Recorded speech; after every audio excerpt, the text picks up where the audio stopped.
મારું નામ રાઠવા વદ્યાભાઈ પિલ્યાભાઈ, ગામ વિજોલ, તાલુકો જિલ્લો છોટાઉદેપુર. પહેલાં અમે રાસાયણિક ખેતી કરતા હતા અને જૂની પદ્ધતિથી ખેતી કરતા હતા. 2011-12થી આત્મા પ્રોજેક્ટની અંદર જોડાયા બાદ ધીમે ધીમે સજીવ ખેતી આવ્યા. સજીવ ખેતી પછી ઓર્ગેનિક ખેતી પર આવ્યા અને ઓર્ગેનિક ખેતી બાદ હવે પ્રાકૃતિક ખેતી પર આવ્યા. 2019થી મેં પ્રાકૃતિક ખેતી કરતો થયો છું અને પ્રાકૃતિક ખેતીની અંદર વરસાદની અંદર મેં સોયાબીન અને ડાંગર કરું છું. ત્યારબાદ શિયાળામાં મકાઈ, હળદર, મરચાં, ભીંડા વગેરે પાકો કરું છું અને ઉનાળાની અંદર અડદ અને મગ પાક કરું છું પ્રાકૃતિકમાં. સૌપ્રથમ બિયારણને અમે બીજામૃતથી પટ આપીને વાવણી કરીએ છીએ. વાવણી વખતે અમે પાયાની અંદર ઘનજીવામૃત આપીએ છીએ. ત્યારબાદ પછી 40 દિવસ પછી અમે જીવામૃત આપીએ છીએ. હવે જીવામૃત અમે ઠાડિયા પદ્ધતિથી ઠાડિયાની અંદર જીવામૃત છોડી દઈએ છીએ. જ્યારે પણ જીવાતની શરૂઆત થાય ત્યારે અમે વિવિધ પ્રાકૃતિકના આયામો, જીવાત માટેના આયામો છે એનો અમે ઉપયોગ કરીએ છીએ. હવે ગયા વર્ષની મેં ઉનાળાની ખેતીની અંદર મકાઈનો પાક મેં કર્યો હતો, જે મારો એ પણ 1.5 એકરની અંદર જેવો હતો અને એમાં મારું બિયારણ 4 કિલો મેં વાપર્યું હતું અને એમાં મને 40 થી 45 મણ જેટલી મકાઈ પાકી હતી. એટલે અંદાજિત લગભગ 55,000 જેવી આવક મને મળી હતી. વરસાદની અંદર મેં સોયાબીન કર્યું હતું, એમાં મને ખર્ચો 1600 જેવો થયો હતો અને 35,000 થી 40,000ની આવક મને મળી હતી.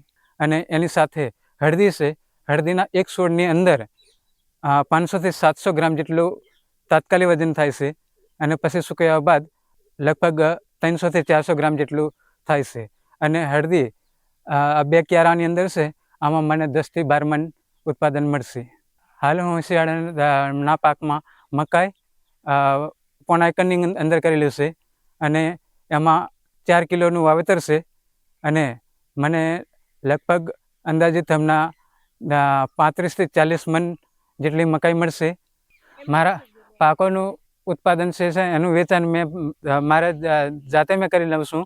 અને જે વધારાનું છે બીજું એ કૃષિ મહોત્સવ છે કે અન્ય પ્રોગ્રામો હોય એ પ્રોગ્રામોની અંદર સ્ટોલ પર મૂકીને મેં વેચાણ કરી લઉં છું. મારી જોડે 4 દેશી ગાયો છે અને એ દેશી ગાયોના મળમૂત્રમાંથી મેં ઘનજીવામૃત, બીજામૃત, જીવામૃત, 10 પરની અર્ક, નિમાસ્ત્ર, અગ્નિઅસ્ત્ર, બ્રહ્માસ્ત્ર, ખાટી છાશ, ગૌમૂત્ર અને અજમાસ્ત્ર જેવા આયામ બનાવું છું.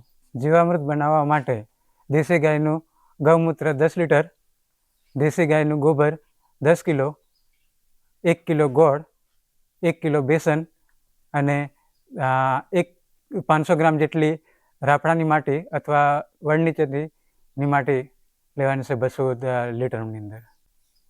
હવે આનું મિશ્રણ કરીને 200 લીટરના ડ્રમની અંદર બધું મિક્સ કરવાનું છે અને મિક્સ કર્યા બાદ સવાર સાંજ એને ઘડિયાળના કાંટાની દિશામાં હલાવવાનું છે અને 7 થી 8 દિવસમાં તૈયાર થઈ જાય છે.